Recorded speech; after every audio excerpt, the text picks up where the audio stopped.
கர்த்தராகிய ஆண்டவர் இந்த மாதம் நமக்கு வாக்கு கொடுக்கிறார். நான் உன்னை அதிசயங்களை காண பண்ணுவேன். இந்த மாதம் நம்முடைய குடும்பத்தில் ஒரு அதிசயம் நடக்கும். நம்முடைய வேலை ஸ்தலத்தில் ஒரு அதிசயம் நடக்கும். உங்கள் பிள்ளைகளுடைய வாழ்க்கையில ஒரு அதிசயம் நடக்கும். கர்த்தர் அதிசயமானவர் என்கிறதை இந்த மாதம் உங்களுக்கு உறுதிப்படுத்த போகிறார்.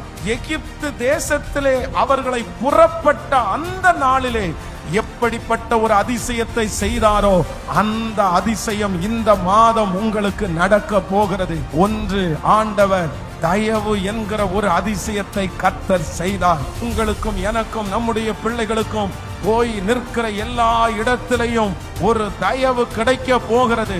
கடினமான சில இருதயங்கள் நமக்காய் திறக்கப்பட போகிறது. இரண்டாவது அதிசயம், கர்த்தர் அவர்களை வித்தியாசப்படுத்தி கர்த்தர் காண்பித்தார். 400 வருடம் ஒரே வாழ்க்கை, ஆனால் கர்த்தர் அடுத்து ஒரு வித்தியாசம்.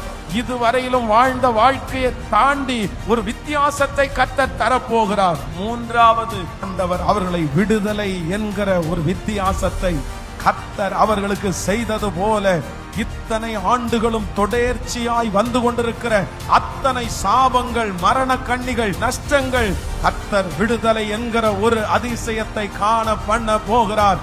நான் உன்னை அதிசயங்களை காண பண்ணுவேன். எகிப்து தேசத்திலிருந்து புறப்பட்ட நாளில் நடந்தது போலவே அதிசயங்களை காண பண்ணுவேன். ஆமென்.